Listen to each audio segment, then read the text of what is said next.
From HanselMinutes.com, it's Hansel Minutes, a weekly discussion with web developer and technologist Scott Hanselman, hosted by Carl Franklin. This is Lawrence Ryan announcing show number 89, recorded live Thursday, November 15th, 2007. Support for Hansel Minutes is provided by Telerik RAD Controls, the most comprehensive suite of components for Windows Forms and ASP.NET web applications. Online at www.telerik.com. Support is also provided by .NET Developers Journal, the world's leading .NET developer magazine. Online at www.sys-con.com. In this episode, Scott talks with longtime Microsoft developer Larry Osterman.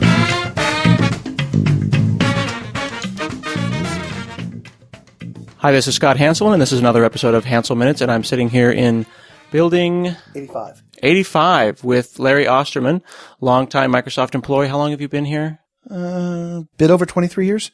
Wow. Okay. Have you been in this office that long? Been in this office for about a month and a half, 2 months. Oh, okay. Maybe. I noticed that your name tag out front says Lawrence. I'm not sure who put that up. Probably not you. Some facilities person pulled it out because that's the name that's used on official documents. And when I was hired in here, of course, you use your official name, the name that's on your social security card. And yeah. But there ain't nobody I know who calls me that. I was going to say, I was like, is this the same guy? I wasn't sure. No. Is your badge number really low? Badge numbers don't matter. They there's don't matter? no relationship between Really? badge number and employee. Oh, because I got a low one, and I was like, I feel special. I have a low badge number. Nah, I mean, my badge number's got 5 digits, and it's in the mid 5 digits. Okay, so it's not like badge 8 or something. No, I mean, as of today, I'm number 31 in seniority in the company. So I'm not sure what that gets you. Maybe a better. It doesn't get me anything. You can get in line at the picnic earlier. No, it doesn't get me anything. I mean, I don't even get in line at the picnic. All I get is, I get a little glass plaque that says, "Hi, you've been here for a really, really long time. There are people in your group who were not born when you started working at Microsoft." Let me tell you, that is scary. Yeah, it's funny. I went through. I've only been here 8 weeks. I've been in the industry about 15 years, but I've only been at Microsoft 8 weeks. And I went through Neo, and they gave a couple of interesting statistics. First one was that 16% of the company was hired in the last year. That's terrifying. Oh yeah, it was unspeakable. And then when they said how many people here are being hired out of college, like most of the room's hands went up, and I was just like, and I was feeling old.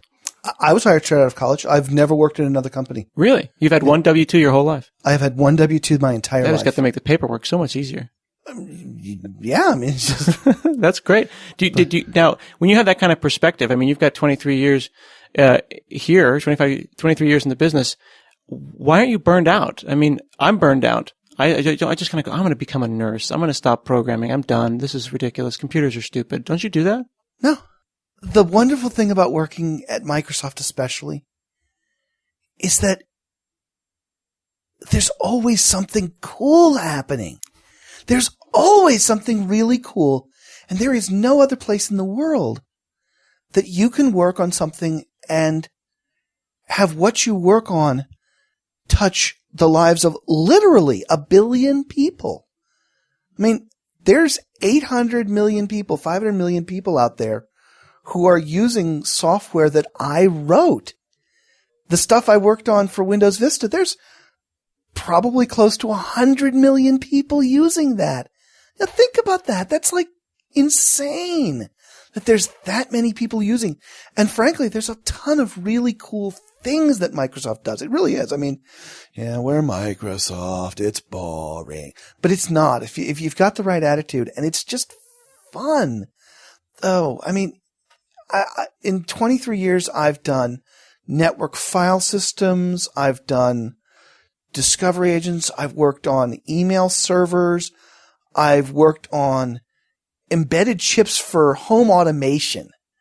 I've done audio. I mean, video delivery systems. I've done all sorts of things. And the really cool thing about working for Microsoft is that when you get tired of your job, You don't have to go looking for a job somewhere else. You can just find something really cool and neat that's just in the next building over. And I just love that. That's interesting that you say that, because, I'm only like 2 months in the job, and I'm like, I don't know if I want to do this for the rest of my life. And I said that to someone at Microsoft, and it's like, oh, that's okay. You'll have a totally different job in 18 months. Maybe. Some people do. I don't know. The idea that you can bounce around. How do you do that? How long have you been in the job that you've been in now? I've been about 5 years in my current job. I was about 6 years in the job, did 6 years in Exchange, 4 years in Windows NT. You just decided it was time? Were you just like, I think I'm ready to do something else? It was time. It was time to, in Exchange, we shipped Exchange 2000, and I was burned out.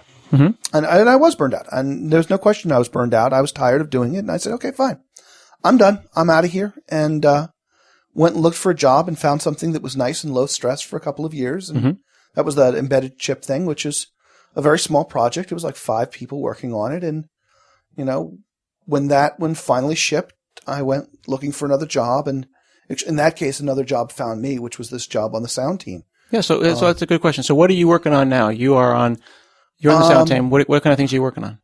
Well, our team owns the audio infrastructure for Windows. Mm-hmm. And so I'm working on stuff for the next version of Windows. And unfortunately, I can't say what that stuff is. Sure. But we can talk about Vista. The sound system, if I understand correctly, changed dramatically in Vista, did it not? We threw away everything above the driver level and replaced it. And we also dropped in a new driver model as well for new drivers, but existing drivers continue to work.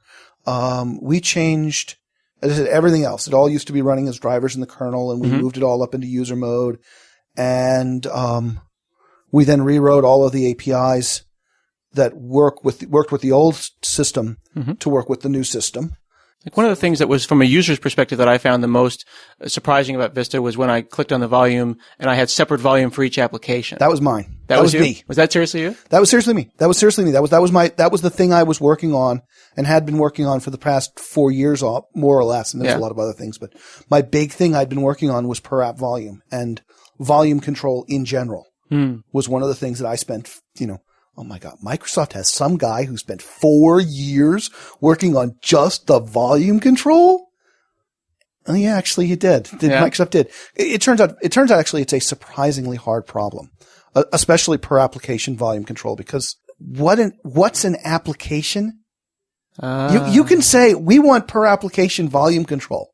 And that's a really easy thing to say and to put on a slide. And someone did that. I assume someone had that idea and felt it was important enough for you to spend so much time on it. Exactly. Somebody did. Somebody sat down and said, we have customers who are complaining about this problem. We need to fix it, so we're going to fix it. And we went off and said, okay, well, it turns out that at the Win32 level, at the OS level, an application is a process. Right. But from a customer standpoint, that's not necessarily what they see. It's probably a taskbar button from the customer. A taskbar button is what users think. But a taskbar button, it turns out, isn't really there's no way of knowing. I could have 50 taskbar buttons that are associated with one process. I can't differentiate it. Half of those taskbar buttons might not be doing anything with audio at all. How do I tell? How do I correlate? How do I relate those? And it turns out it's a very hard problem. Hosting environments also cause problems. Internet Explorer and Firefox are the big ones. These are applications that, tabbed, for instance, if you've got multiple tabs, you can have different multimedia content playing on each of those tabs. You may not even know that it is because there's some ad that's playing an annoying sound in the background. I hate that. I hate it too. Yeah, opening it, hit middle click, open a new tab, and then something starts playing. Hey, how's it going? And you can't alt tab to it because it's behind another tab. I cannot tell you how much I despise websites that announce themselves with audio. I just find that extraordinarily annoying. But those are hosted. Those are all living within one process. But again, to the user, they're different. It's not another application because they know it's all within Internet Explorer, but they want to treat them differently. So it's a very, very, very hard problem. We had to make some compromises to get things working in a way that would make users happy. So how much of that logic, when you say it's a very hard problem, in my mind, I'm kind of like drawing truth tables and trying to figure out how I would solve something like that. And certainly I can't solve your 5-year problem in 20 seconds of thinking about it. But my first impression is this something that is fuzzy logic? Is there heuristics about this? Or is it just a fairly complicated flowchart where it's like, here are all the edge cases that we're going to handle. Here are some applications that we know that are poorly behaved as far as there are multiple processes, but the user thinks of them as one application, or there are multiple taskbar buttons. I mean, what kinds of hints is the app giving you? Well, the big one is the process. And that's what we finally decided to do, was to go with the process is your natural boundary. And it turns out it's actually not that complicated. Or we had a solution that wasn't actually that complicated when we finally got down to it. And the challenge, of course, is coming up with a solution that is not that complicated. You can come up with really, really complicated ones, but the simple ones are almost always better. In this case, what we did was we defined this concept of an audio session. And an audio session is simply a collection of audio streams. So when you're playing audio, you generate a stream of bits of 16-bit or 32-bit or whatever it is numbers. And we aggregate each of those streams into what we call a session. By default, a process has a session. And it's just it has an ID of 0. When you construct an audio stream, you can optionally say, I want this audio stream to be in a session with the name of Fred. The application developer. You, the application developer, get to choose a session. And then from that, actually, turns out almost everything else falls out. The only thing we had to add to that, on top of that initial idea, was the concept of a cross-process session. And that's actually used for the Windows sounds. Mm-hmm. I don't know if you've noticed, but there's one slider that's always pinned there for Windows sounds. Right. Because my question was, someone might go and say in Explorer opened each thing in a different process window. Mm-hmm. You might have multiple instances of Explorer EXE. System sounds, and actually we enhanced the PlaySound API so that third-party applications can use this. System sounds, for PlaySound, it's the sound_system flag. But system sounds basically have their own session, and there's basically it's a flag, and they run cross process. In that case, the audio engine or the volume control logic in the audio engine doesn't care what process is being used to play the audio. Mm-hmm. Again, a session is a collection of streams. Well, those streams can come from one process, mm-hmm. from multiple processes. The engine doesn't care. Okay, so let's say I've got Windows Media Player and that's running some audio, and something goes wrong, the file's corrupt, and then a message box pops up and it goes wonk. That's coming from the system sounds? Yeah, and that would have the system sound volume associated with it. And that's because the message box API calls through a surprisingly complicated path, unfortunately, calls into a piece of code that's running in the system that eventually calls PlaySound. And it specifies the system sound flag. So we try to differentiate notification sounds that the system generates and audio that the application generates. And as I said, for applications that have environmental effects like click navigation sounds or new mail notifications, mm-hmm. you can actually you can set flags basically that you can opt into the I really want to treat this as if it was a system sound and not like my sound, because it's really an environmental part of the experience. It's something that I'm just making clicks and beeps or whatever it is in the background. So if the user if the user, meaning the application developer, is not setting these flags, if they haven't chosen to take advantage of these, it shows up under the process. It just goes by process. And so that's what makes it simple. Because in my mind, I was thinking that you're taking all sorts of cues about, it shows up in the, volume control because the window is visible and there is a process. So, I can't find out any of that information. You're too deep, aren't you? I'm too deep. In the audio service, I'm completely isolated from the user's desktop. I have no knowledge and cannot have any knowledge about Windows or anything like that. That's actually mostly because of a security feature that was put in for Windows Vista called Session Zero Isolation. It turns out there's a lot of applications that in Windows XP said, I'm a service, but I can enumerate everything on the user's desktop. And they can, I can figure out what Windows. Is that the service can interact with desktop? The service, well, it's not even that, because even if you didn't have the service can interact, you could still enumerate if you were in session 0. So if you were the very first user logged onto the machine, it worked fine. And there's a lot of applications and services that figured they could do that. And it turns out they never actually really worked. Their test matrix wasn't good enough. They never tested the fast user switching scenario. Yeah. Because they would have discovered even under XP that under fast user switching, it just didn't work. Yeah. Well, in Vista, it turns out there's this class of security holes called shatter attacks that occur when you have a privileged service that can interact with the desktop, or more importantly, a privileged service that can bring up user interface on the desktop. So one of the security fixes that went into Windows Vista is this concept that we call session 0 isolation. And basically, all services are isolated away from the desktop, and they have no ability to interact with the desktop. That way, when the user's sitting there, it completely neutered that entire class of vulnerabilities. You simply can't have a shatter attack in Windows Vista because it's just gone. The vector that was used to make that attack is gone. So if someone had one of these evil things in their system and upgraded to Vista, that thing is ultimately just neutered. It may be on the system, but it can't do anything.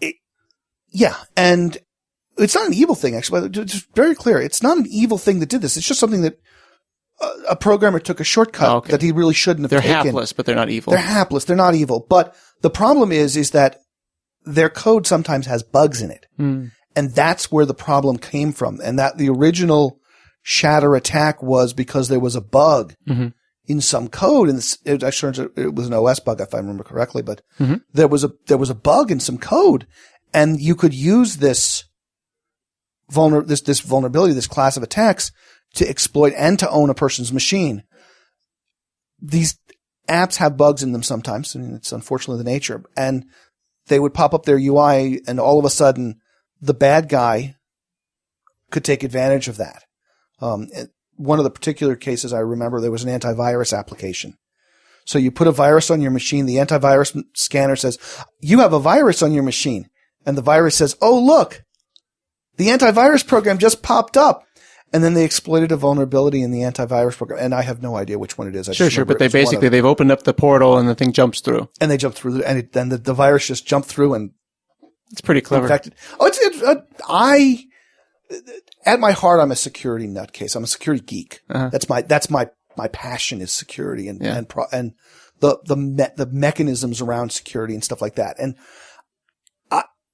I have a huge amount of respect for the ingenuity of the people who do security research and who find vulnerabilities and the techniques that they use. Because while many of the people who use the technology and the techniques that these guys who are doing the researchers have less than superior skills, many of the people who are actually designing stuff are the pejorative phrase is script kiddies. They're just taking work somebody else did and building on it. But the people who actually do the real research, I have a lot of respect for these guys because what they're doing is really hard. It takes a specialized skill set, and a lot of times some of the stuff that they're finding and that they turn into viable weaponized payloads or payloads that can actually be used to reliably.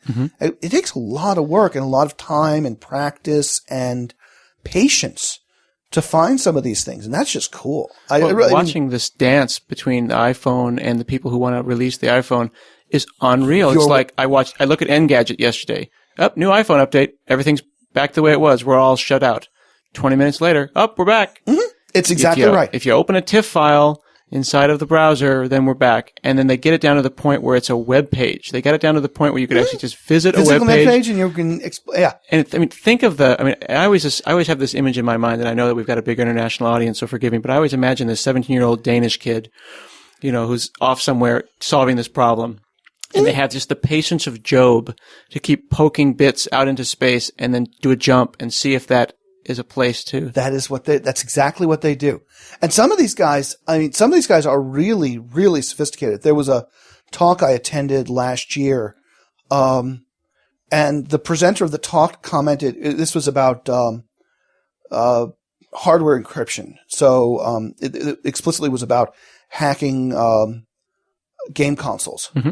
And one of the guys who was commenting, he's like, one of the things people don't understand is some of us have like scanning electron microscopes in our living room. And he puts up a slide that has a picture of his living room, and darned if there isn't a scanning electron microscope next to his couch. And he uses that. He sands off the epoxy on the top of the chips of the things he's trying to hack, and he uses this electron microscope to read the internal circuitry to find out what it does. The thing that blows me away is that how do you learn that? And I know I keep saying that I'm an old timer, and I'm saying that when you have 5 years, 10 years, you get these different milestones in your career, you kind of go, wow, it's taken the sum total of all these years for me to get to this point. And then you meet someone who's 22, who has surpassed you. I know. How do you, if they don't teach it in school, how do you pick up, 25 years of security experience in 4 years, and then with a scanning electron microscope break into a console? The acceleration of the speed at which they can absorb that is unbelievable. I don't know. A lot of it, frankly, is because kids start earlier. The technology, when I was starting back in the dark ages, you were lucky if you had an Apple II in your house. An Apple II or a TRS-80, a Radio Shack TRS-80. Trash 80 was my first Trash machine. 80. You were lucky. It was a big deal. There was a guy down the hall from me in the dorms at college who had a TRS-80, and we would wander by because he was cool. He had a computer in his office. Yeah. When I started, we were in the big Iron Age, and what that meant was that, when I got to high school, I got a chance to do time sharing on a real computer, but had no other experience, and it was somebody else's computer. We'd broken into that one very quickly. That was a computer that was secure in name only. It didn't take us very long to find holes in it, but it was, and not that I'm a hacker at all. It's just, and I have actually no skills in that area. It's just, this was so easy. But back in the late 70s, early 80s, nobody cared. Nowadays, of course, it's scary. And, I was reading, Cliff Stoll's Cuckoo's Egg, which for some reason I'd never read. I was reading that a couple months ago. And he's writing about how the hackers are taking and copying our password files. And it doesn't make any sense that they'd be taking our password files, because you can't do anything with a password file because the passwords are encrypted in the file, and it doesn't do you any good to have the file to do it, because you can't do anything. And I'm reading this and I'm going to my head. It's like, no. They're mounting an offline dictionary attack against your password file because you can do this. No. Can't you see that? And of course, he couldn't, because back in 1984, 86, when this happened, nobody had thought about offline dictionary attacks, or at least it wasn't something that people were really thinking about. Well, and not even offline dictionary attacks, but this rainbow hash thing. Basically, what people are doing is they're taking kind of this, the sum total of all words that could ever exist, plus numbers, and they'll make 16, 17 gig files using old LAN manager hashes from years ago, and they'll just scan through it, and they'll go backwards from the hash to the password. Absolutely. That's why LAN managers turned off by default in Vista. And that's why LAN managers turned off by default in Vista, because, and I'm so happy that it's finally turned off in Vista, because we made some real serious mistakes back in the 1980s. And these are mistakes that were made in the 80s when it wasn't so insanely critical to get it right. And I don't think anybody really fully understood at that time just how hard it is to get security right. And more importantly, how easy it is to make mistakes. Insecure by default is. Well, it's not just that. It turns out with a set of relatively reasonable things, you can actually make a fairly robust system. And you validate your inputs always. Stay away from the unsafe API calls. There's a couple of really mechanical things that you can do that are actually do a pretty good job of that. But it's when you start saying, I'm going to design an authentication system. Well, I'm going to design an authentication system. That's actually hard. And it turns out if you don't actually talk to people who have done this in the past, who design these for a living, you're going to get it wrong. Mm-hmm. And we see this time and time and time again because people try. They build their own encryption algorithms. Yeah. And they try them and they don't work. And I can't break my own encryption algorithm. You see this, people post this regularly. I come up with a new unbreakable encryption algorithm. Making shareware keys. I made a little application in the 90s for the Palm Pilot to manage blood sugar. And rather than paying the $50 to buy a license manager for my shareware keys, I invented an algorithm. And I mean, this is a niche within a niche within a niche. Okay, so we're talking about type 1 diabetics with Palm Pilots who are geeks. So, I mean, there were like 6 people cared about this application.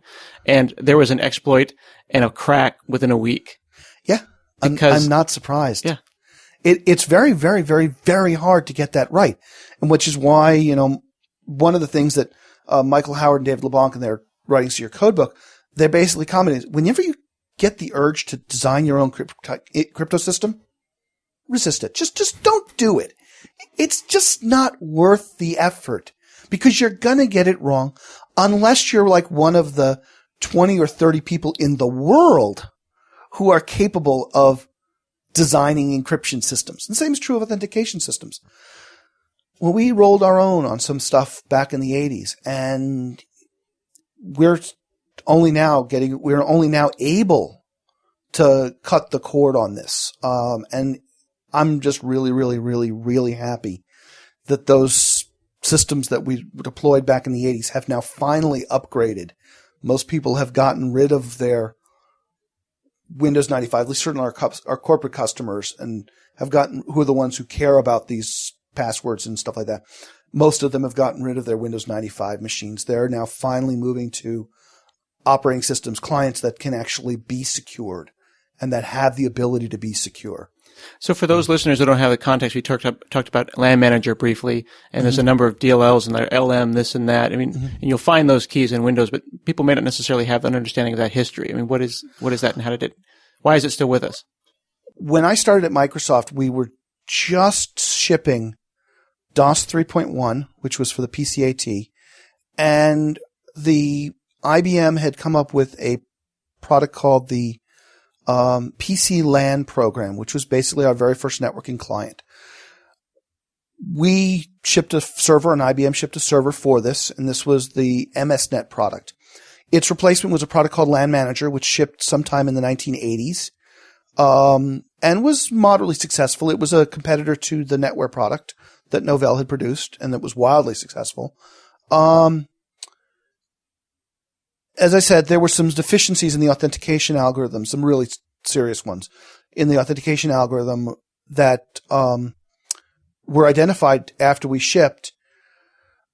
Moving forward, NT3, we produced a product for OS2 called LAN Manager. I actually worked on that product. And I loved OS2. Oh, I ran Warp for years. I actually never was on OS2. I was on the predecessor product to OS2. That's what I worked on when I started.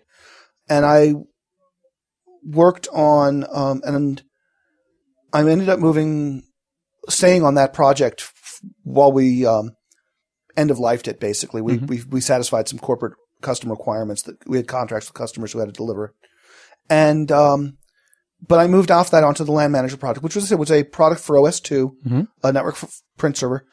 That's actually where the LAN Manager password security was created and was rolled out first. We carried that on through to NT, and with NT 3.1 and 3.5, and all of our networking products had support for this NTLM style authentication, which is this LAN Manager authentication. So when we say, people who are out there, maybe people who've just begun, web programming, when they say NTLM, they don't really know what it's an acronym, but it means new technology, or what does NT stand for? Windows NT LAN Manager. Okay. And we had, at some point, the networking stuff inside of Windows NT was called LAN Manager for NT or something like that. But now when we think about Windows authentication, and we may refer to it as NTLM if we're talking to Vista machines or newer machines, we may refer to it colloquially as NTLM, but it's not using anything with these exploits anymore. Let me keep on going. Sorry. NTLM v1 had some very severe problems. Okay. sometime, and I don't exactly remember where, we rolled out a version 2. Clients from before that time frame, which unfortunately includes Windows 95, had all used this older, weaker LAN Manager 1.0 authentication. Mm-hmm. And we've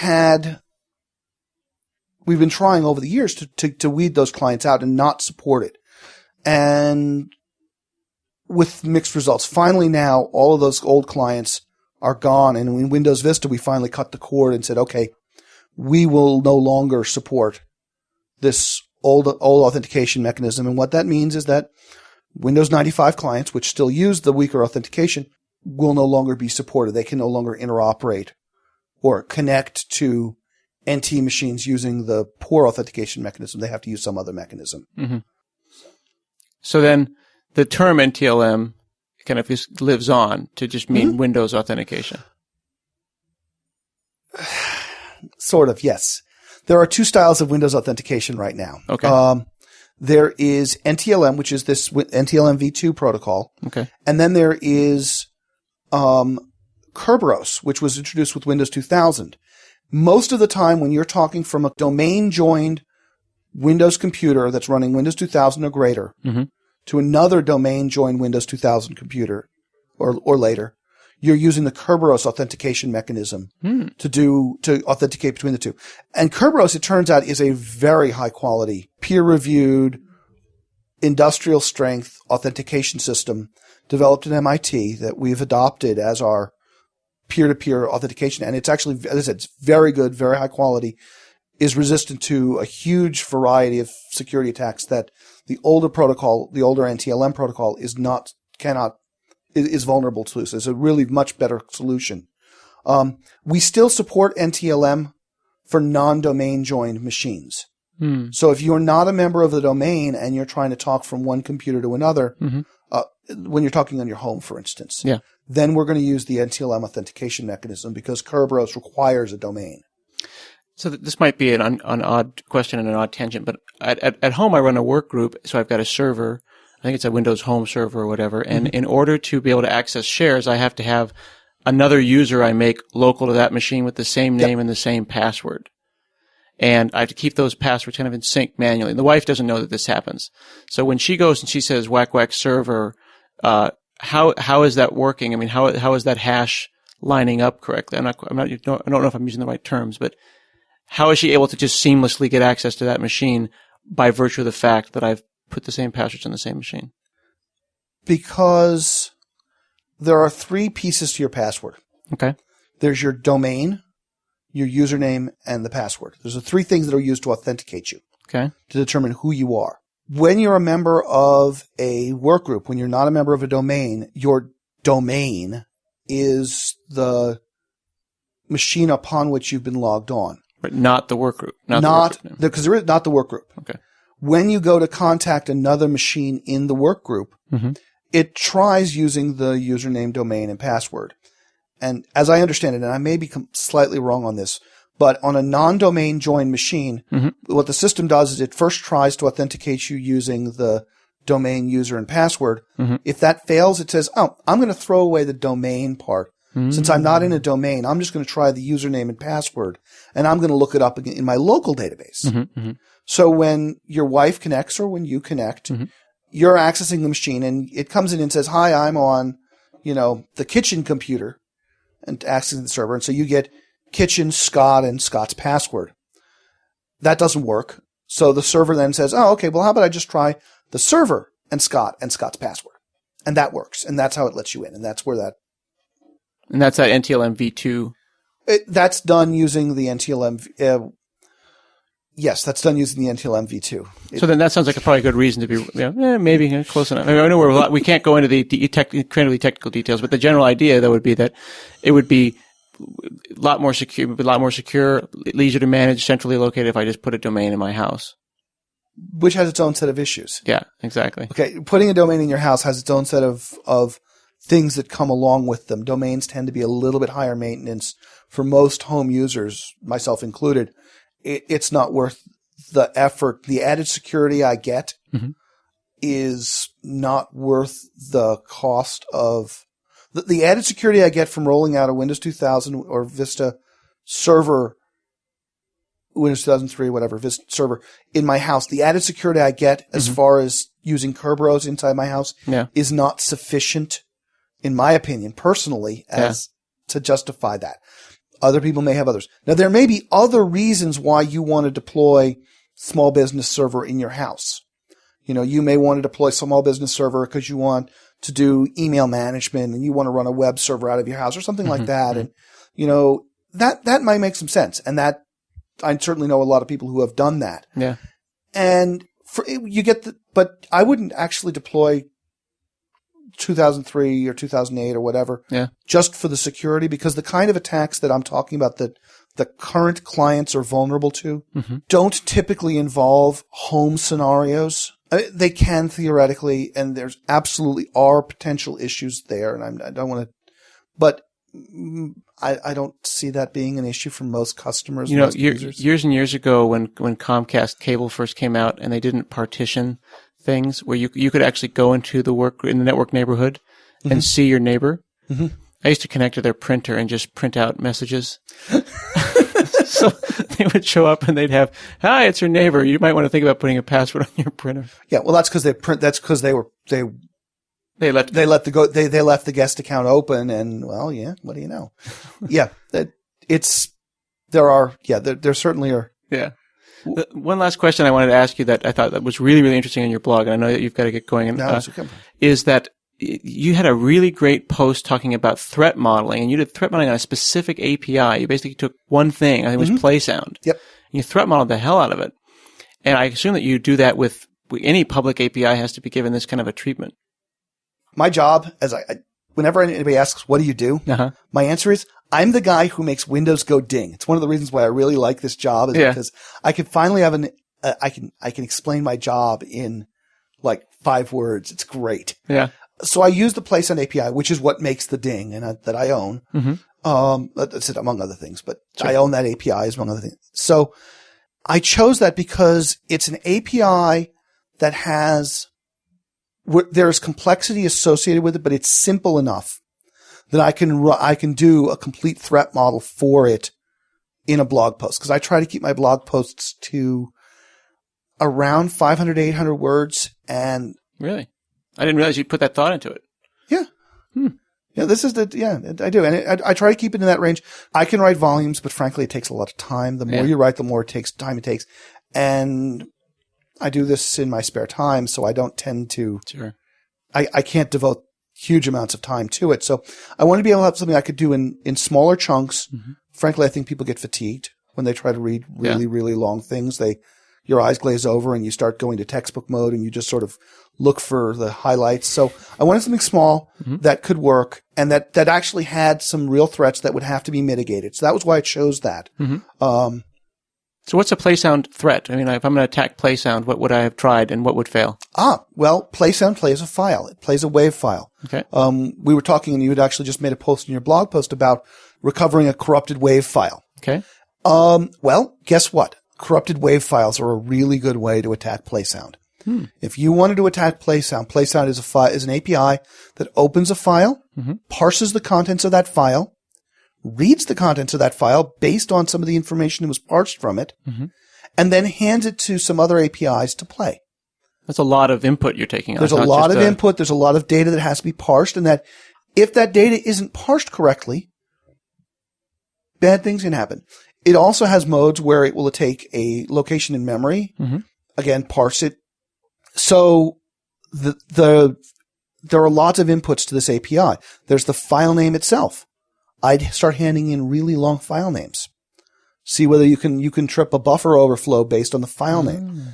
That's harder to necessarily make exploitable, but maybe you could do something with the file name. Maybe you could do something with the file contents. If you have the ability to write to the registry, PlaySound API can read from the user's registry. So if you've got some software running on the user's account, maybe you can find a way to cause some problems with PlaySound by manipulating the registry. Now, that's less useful in terms of as a way of attacking the system because the PlaySound API itself, it turns out, It runs in the context of the user. There's no network interaction. Is this part of the moving of things out from the No, actually, PlaySound's always been up. It's always been up there. Okay. So PlaySound's always been up there in user mode. It's always been living in the context. So there's really not a lot in terms of like cracking the system wide open that you can do with the PlaySound API. But maybe you're a bad guy and you can figure out a way to get a file into the user's hard disk. And then maybe you can find a program that will play that file. So let's imagine a hypothetical web browser.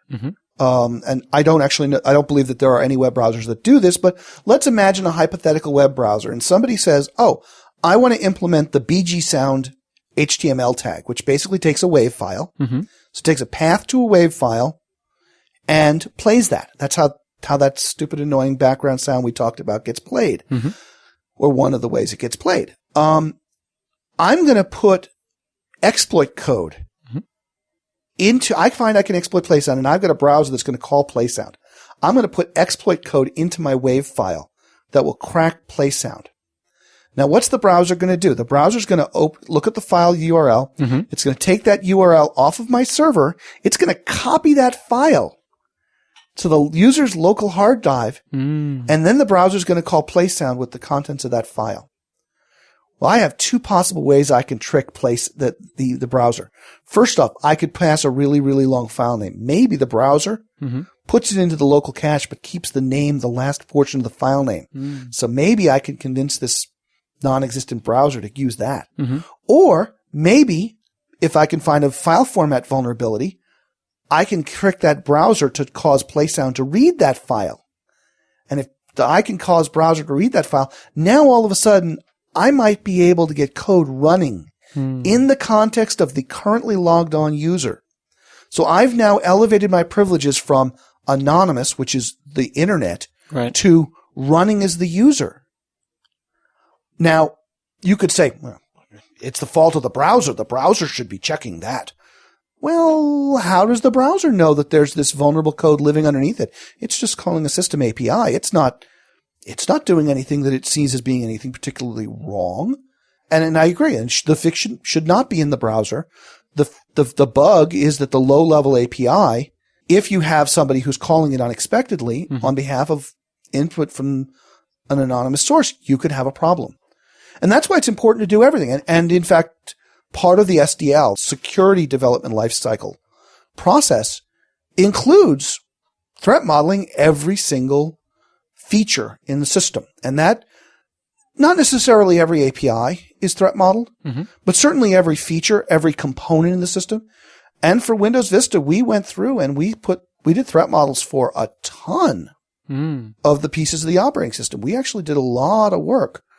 And I assumed that while you were doing it, you learned stuff. I mean, you didn't do it to validate that, hey, we're awesome. Look, it's secure. But you probably discovered all sorts of interesting things. We discovered all sorts of interesting threats and all sorts of interesting things. Actually, there's currently a disputed threat associated with speech recognition. This made a big splash back in January, I believe.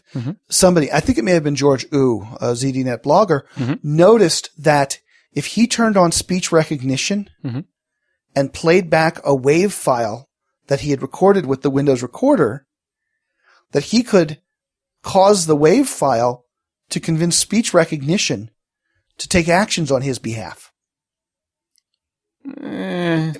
Okay.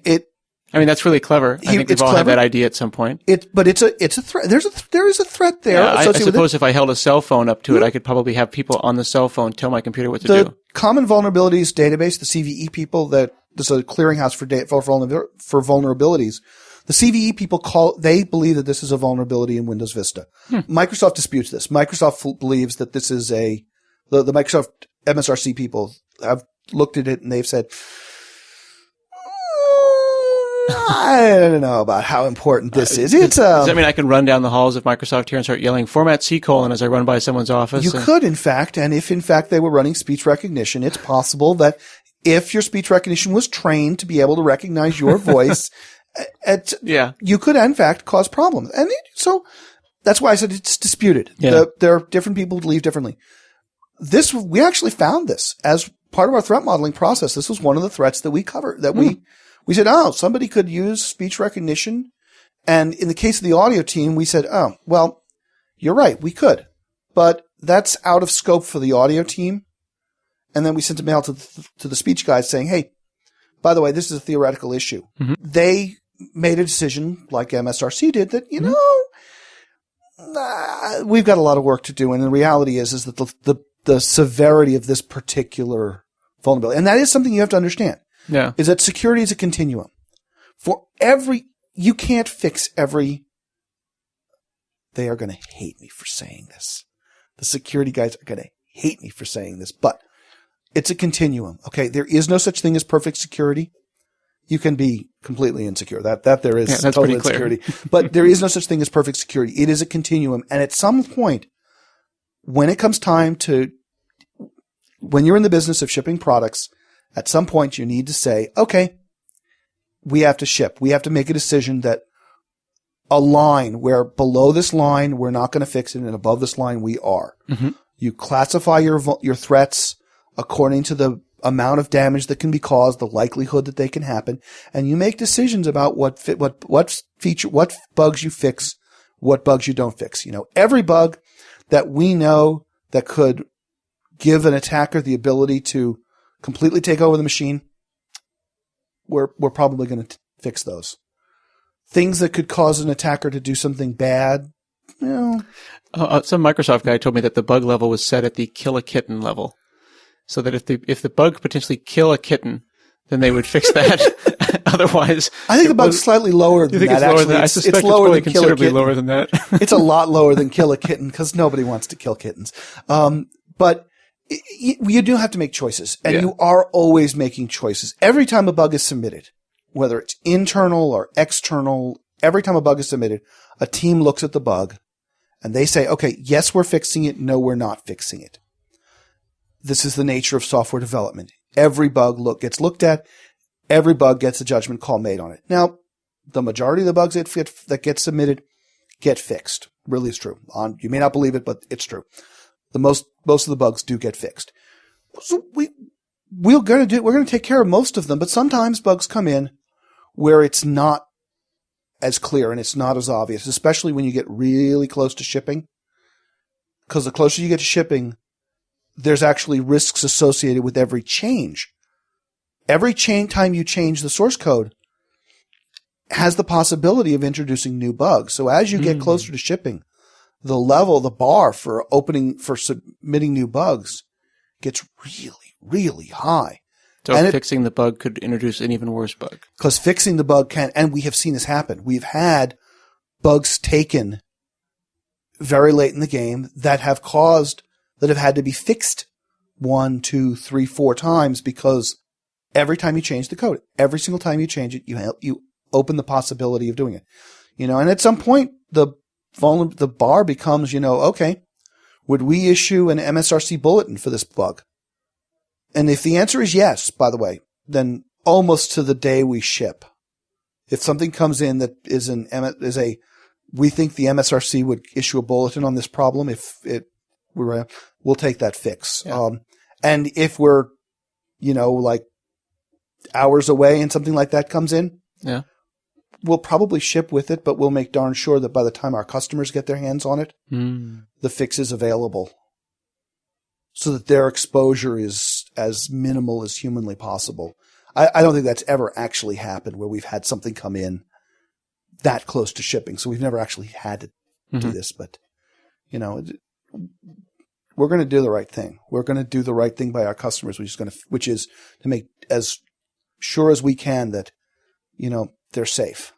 That's job one. That's actually why I get so passionate and so nutty about this stuff is that, it's so important to get this stuff right. And the good news is you can get to the 90% case with only a couple of things. And as I said, unsafe C runtime library, validate your inputs, use authentication, use ACLs when appropriate.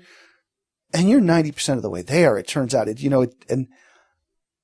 Which actually frustrates me when I start seeing, really silly mistakes which people make. And people do make them inside and outside Microsoft.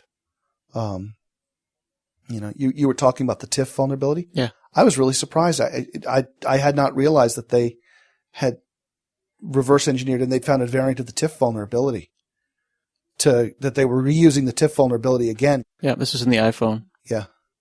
Well, I really appreciate you taking the time out of your day to talk to me, Larry. I know you're a really busy guy, and maybe we'll have you on the show again sometime. Yeah, no problem. This was enjoyable.